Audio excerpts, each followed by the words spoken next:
Hi, you've reached Kira. Leave me a message and I might call you back. Beep.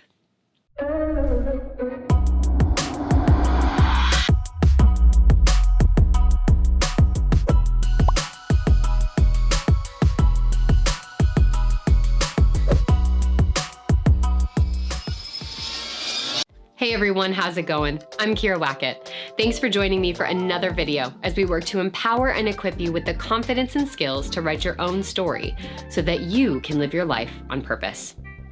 Today we're talking about the power of preemptive boundary setting and the reality that we have finite resources that demand protection. I listened to an interview with Diana Chapman on Tim Ferriss's podcast where she talked about boundary setting and communication. One of the things Tim was fascinated by was a voicemail greeting in which she said something to the effect of, "Leave a message. I may or may not respond to this call." Now, many of you probably had the same reaction as me. Well, that seems pretty rude. But is it? Have you ever gotten a voicemail, email, text, letter, whatever, to which you didn't want to respond, but you felt obligated? You call them back so they don't get mad at you or think you're rude, but feel annoyed, resentful, and overwhelmed by having to do it. See, Diana was protecting herself from that feeling. She took away the expectation of getting a call back and reserved the right to make a choice. Instead of giving her time away up front, she allowed the possibility of making an informed decision about if and when she would return a call. This is called a preemptive boundary, or a boundary set up in advance of an interaction that clarifies expectations and sets standards for the interaction. Time and energy are our most coveted resources, and yet they're often invested in spaces and with people to which we'd rather stop investing or at least limit those investments. But what makes this so hard? Shame. Shame, or the fear that people will be mad at or judge you for setting boundaries, and the mistaken belief that your job is to prioritize the asks and agendas of those around you over your own. Look, I know many of us are fixers, handlers, and task managers. We do it all for everyone and give yeses away like Oprah gives away new cars. This role is rooted in the internalized belief that who we are is less important than what we do and how we're perceived. We want people to see us as committed, caring, and invested.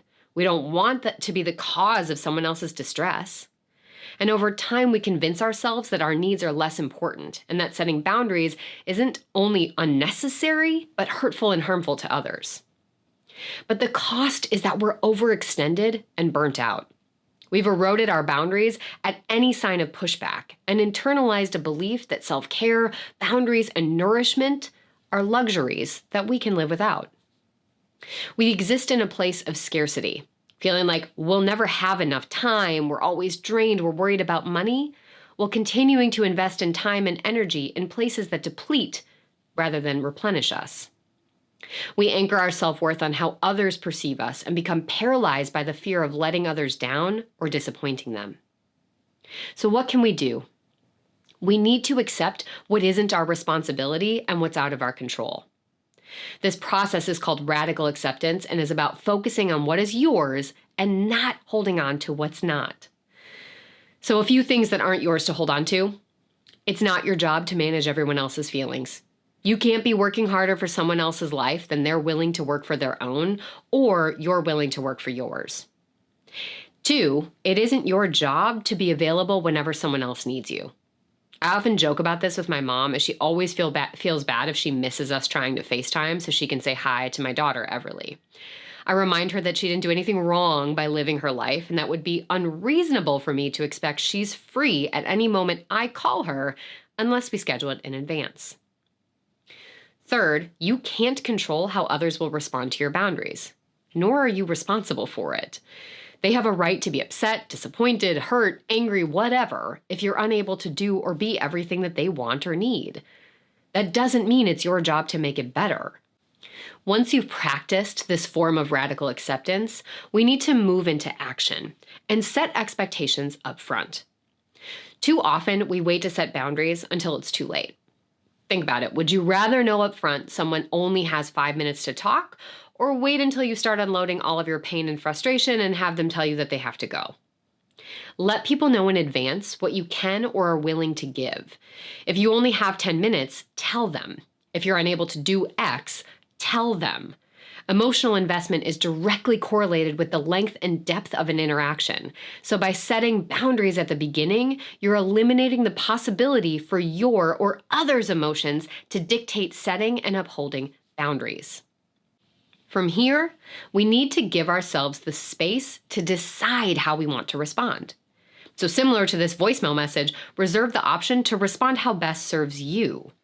Now, for many of you, that might mean changing your voicemail message as soon as you finish this video. The biggest question I consider here is, how can I give myself space between an ask or a request and a response? Things I've done include using email footers that suggest prioritizing joy and connection over email, setting up autoresponders, and getting comfortable with the phrase, "Let me think about that," while also allowing others to feel disappointed when I don't give them a response right away. Next, learn what a yes feels like in your body.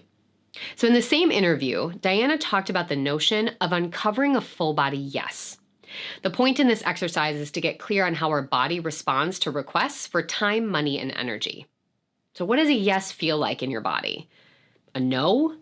And what about the gray area in between? Now, as you do this, many of us are going to find there are lots of spaces and places that we want to give our time or our energy to.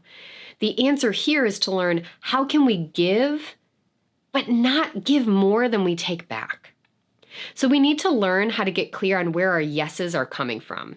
Is it rooted in shame and misguided obligation? Or is it rooted in your values and ideals? The long-term goal is to dismantle the belief system that exists that anchor your worth and value on others' appraisal of you. We have to allow the possibility that self-care, boundaries, and nourishment are a right, not a privilege. They're required rather than optional. We have to write a story that allows us to feel seen, safe, and heard, and makes our needs and wants a factor alongside others. Now, these steps, these 4 processes, can take a long time to move through, but the idea is to continue to go through them with curiosity, to use that open communication to set those expectations up front, and to learn as you go how your body's responding every time that you give your time or energy, or every time that you don't, to really recognize what aligns with your values, and again, really allows you to covet your resources and show up fully.